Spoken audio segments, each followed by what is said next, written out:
જે કડદા આંદોલનમાં જે બનાવ બન્યો, ઘટના થઈ, એમાં 85 કરતા પણ વધારે ખેડૂતો જેલની અંદર સંઘર્ષ કરી રહ્યા હતા. એ તમામને આપણે સૌએ યાદ કરવા પડે.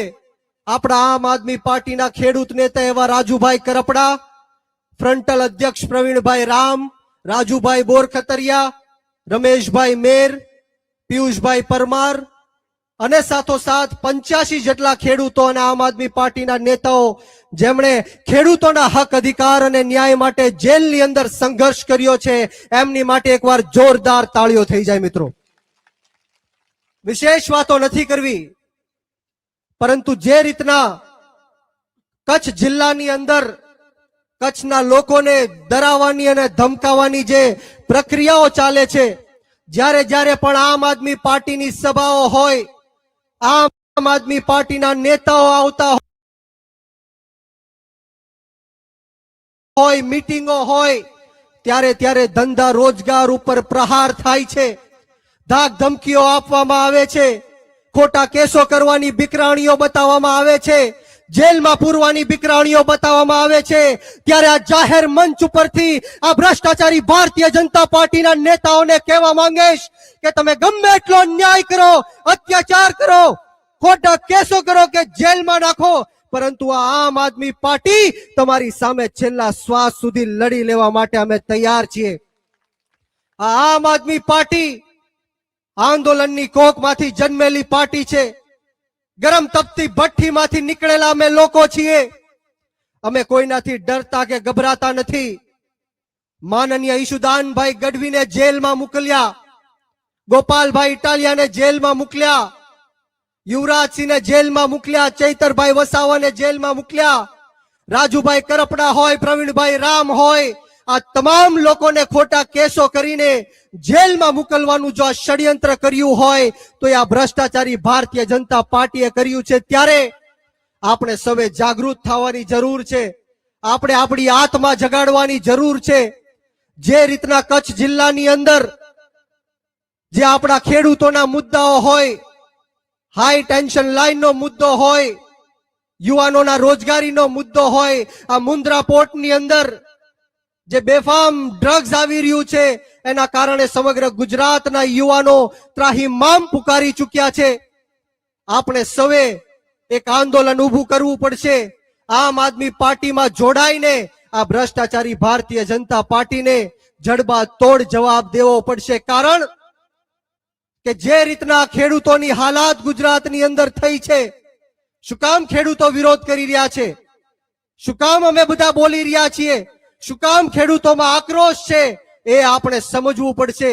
આપણો ગુજરાતનો ખેડૂત જ્યારે પોતાનો પાક વેચવા માટે માર્કેટિંગ યાર્ડમાં જાય ત્યારે એને પોતાનો પાકનો પૂરતો ભાવ નથી મળતો. આ ખેડૂતોને સિંચાઈના પાણી માટે લાચારી કરવી પડે છે, ભીખ માંગવી પડે છે. ત્યારે આમ આદમી પાર્ટીએ 10 જેટલા મુદ્દાઓની સાથે લડત લડવાનું નક્કી કર્યું છે. ત્યારે આપણે સૌએ સાથે મળીને આ ગુજરાતના 54 લાખ ખેડૂતોનું દેવું માફ થાય, ખેતરે ખેતરે સિંચાઈનું પાણી પહોંચે, એમએસપી કાયદો બનાવવામાં આવે, કૃષિ પંચ અને લાંબા ગાળાની કૃષિ નીતિઓ બનાવવામાં આવે. આ 85 ખેડૂતો ઉપર જે ખોટા કેસો થયા છે એ કેસો પાછા ખેંચવામાં આવે. એ માટે આપણે સૌએ સાથે મળીને ગુજરાતના 54 લાખ ખેડૂતોએ એક થઈને આમ આદમી પાર્ટીમાં જોડાઈને ગાંધીનગરનો માર્ગ અપનાવવો પડશે, આંદોલન કરવું પડશે અને જરૂર પડે તો વિધાનસભાનો પણ ઘેરાવ કરવો પડશે. જ્યારે જ્યારે પણ ચૂંટણીઓ આવે ત્યારે આપણને ભ્રમિત કરવાની વાતો કરવામાં આવે છે.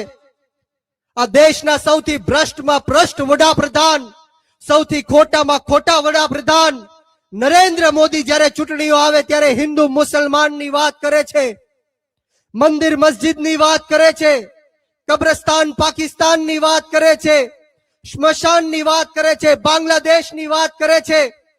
ત્યારે હું આપ સૌને કહેવા માટે આવ્યો છું કે આપણો ભારત દેશ વસુદેવ કુટુંબકમની વાત કરે છે.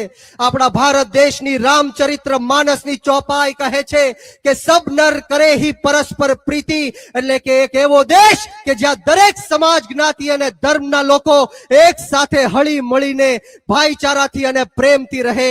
એ છે આપણા ભારત દેશની એકતા, અસ્મિતા અને અખંડિતા. એ આપણો ભારત દેશ છે જ્યાં બિસ્મિલ્લા ખાનની શહેનાઈ સંકટ મોચનના મંદિર ઉપર ગુંજે છે. એ આપણો ભારત દેશ છે જ્યાં રસખાનને સાંભળીને આપણે ભગવાન શ્રી કૃષ્ણ વિશે જાણીએ છીએ. એ આપણો ભારત દેશ છે જ્યાં મોહમ્મદ મલિક પદ્માવત લખે છે.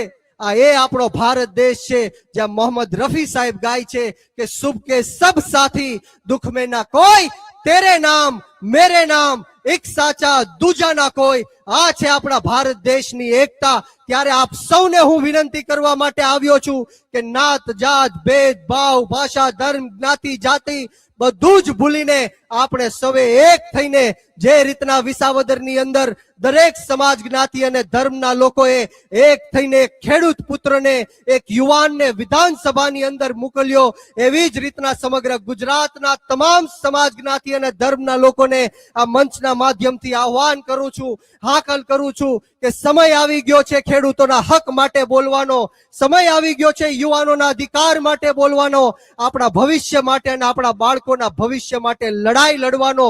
ત્યારે યુવાનોને ખાસ કહેવા માંગીશ કે 30 વર્ષના યુવાનને આમ આદમી પાર્ટીએ ખૂબ મોટી જવાબદારી આપી છે.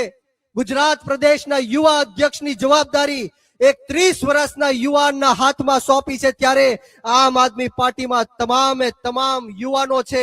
આ યુવાનોની પાર્ટી છે, યુવાનોની આપણે સરકાર બનાવવાની છે. ત્યારે ગુજરાતની અંદર 50 લાખ કરતા પણ વધારે યુવાનો જે શિક્ષિત છે એ બેરોજગાર ફરી રહ્યા છે. આ દેશની અંદર દરેક કલાકે 2 યુવાનો આત્મહત્યા કરી રહ્યા છે. ત્યારે યુવાનો, આપણા ભારત દેશની રાજનીતિથી દૂર ન ભાગો. સારા અને સાચા લોકોએ આ દેશની રાજનીતિ મૂકી દીધી, છોડી દીધી. એટલા માટે ખોટા અને ખરાબ લોકોએ આ દેશની રાજનીતિ ઉપર કબજો કરી લીધો છે. આ દેશની રાજનીતિમાં તમારી અને મારી જેવા યુવાનોએ આવવું પડશે, ખેડૂતોએ આવવું પડશે, મહિલાઓએ આવવું પડશે અને એવા લોકોએ પણ આવવું પડશે જે નાના, દબાયેલા, કચડાયેલા, પછાત, ગરીબ, અશિક્ષિત અને વ્યસનોથી ઘેરાયેલા તમામ સમાજ, જ્ઞાતિ અને ધર્મના લોકોનો રોડ રસ્તાથી લઈને વિધાનસભા સુધી અવાજ બુલંદ કરી શકે એવા લોકોએ આ દેશની રાજનીતિમાં આવવું પડશે.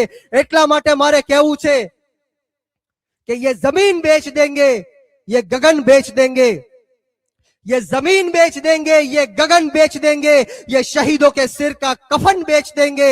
अगर ना जगे मेरे भारत के देशवासियों तो ये अपना हिंदुस्तान भी बेच देंगे, ये अपना हिंदुस्तान भी बेच देंगे. આખે આખું ભારત દેશ વેચવાની તૈયારી કરી નાખી છે. આપણા ભારત દેશની અંદર 6.5 લાખ કરોડ રૂપિયાની સરકારી સંપત્તિ વેચવાનું કામ આ ભ્રષ્ટાચારી ભારતીય જનતા પાર્ટીએ કર્યું છે. એરપોર્ટ વેચી દેવામાં આવ્યું, રેલવે સ્ટેશન વેચી દેવામાં આવ્યા, પોર્ટ વેચી દેવામાં આવ્યું, કોલ ઇન્ડિયા વેચી દેવામાં આવ્યું, આપણા દેશના રોડ રસ્તા વેચી દેવામાં આવ્યા, આપણા દેશનું પાણી વેચી દેવામાં આવ્યું. આખે આખું ભારત દેશ વેચવાનું કામ આ ભ્રષ્ટાચારી ભારતીય જનતા પાર્ટીએ કર્યું છે. ત્યારે યુવાનોએ આ દેશની રાજનીતિમાં આવવું પડશે, આમ આદમી પાર્ટીમાં જોડાવવું પડશે. ત્યારે યુવાનો, તમે શહીદ આઝમ સરદાર ભગતસિંહને માનવા વાળા લોકો છો, શહીદ સુખદેવ અને રાજગુરુને માનવા વાળા લોકો છો, 18 વર્ષના શહીદ ખુદીરામ બોઝને માનવા વાળા લોકો છો. યુવાનોએ જ્યારે કુરબાની આપી ત્યારે જઈને આ દેશમાંથી અંગ્રેજોની ગુલામીમાંથી આપણે મુક્ત થયા. યુવાનોએ જ્યારે શહીદી આપી ત્યારે જઈને આપણું દેશનું લોકતંત્ર અને સ્વતંત્ર બચ્યું. અને આજે જ્યારે આપણો ભારત દેશ ખતરામાં છે, ભારત દેશનું સંવિધાન જે ડોક્ટર બાબા સાહેબ ભીમરાવ આંબેડકરે આપણને આપ્યું છે એ ખતરામાં છે, આપણા ખેડૂતો, યુવાનો, મહિલાઓ ખતરામાં છે. ત્યારે આપણે સૌએ આમ આદમી પાર્ટીમાં જોડાઈને અરવિંદ કેજરીવાલ સાહેબની આંગળી પકડીને આગળ ચાલવાનું છે. હું હર હંમેશ કહું છું કે ઉત્તરથી લઈને દક્ષિણ સુધી, પૂર્વથી લઈને પશ્ચિમ સુધી જો કોઈની પાસે ભ્રષ્ટાચારની દવા હોય, જો કોઈ ભ્રષ્ટાચારનો કાળ હોય તો એનું માત્ર એક જ નામ છે અને નામ અરવિંદ કેજરીવાલ અને આમ આદમી પાર્ટી છે. આપણે સૌએ એમની આંગળી પકડીને આ દેશની રાજનીતિમાં ચાલવાનું છે. હું મારું સમયનું દાન દઉં છું અગાઉના વક્તાઓને, ગોપાલભાઈ ઇટાલિયાને, ઈશુદાનભાઈ ગઢવીને, હેમંતભાઈ ખવાને સાંભળવાના છે. ત્યારે આપ સૌએ જેટલું સુંદર મજાનું આયોજન કર્યું છે તે બદલ તમામ કચ્છ જિલ્લાની ટીમને આ તકે હું ખૂબ ખૂબ આભાર વ્યક્ત કરું છું. ને આવો સાથ સહકાર અને પ્રેમ હર હંમેશ મળતો રહે એવી રાજભાઈ માતાના ચરણોમાં પ્રાર્થના સાથે આપ સૌને બ્રિજરાજ સોલંકીના જય હિન્દ, જય ભારત, જય જય ગરવી ગુજરાત, જય જવાન, જય કિસાન.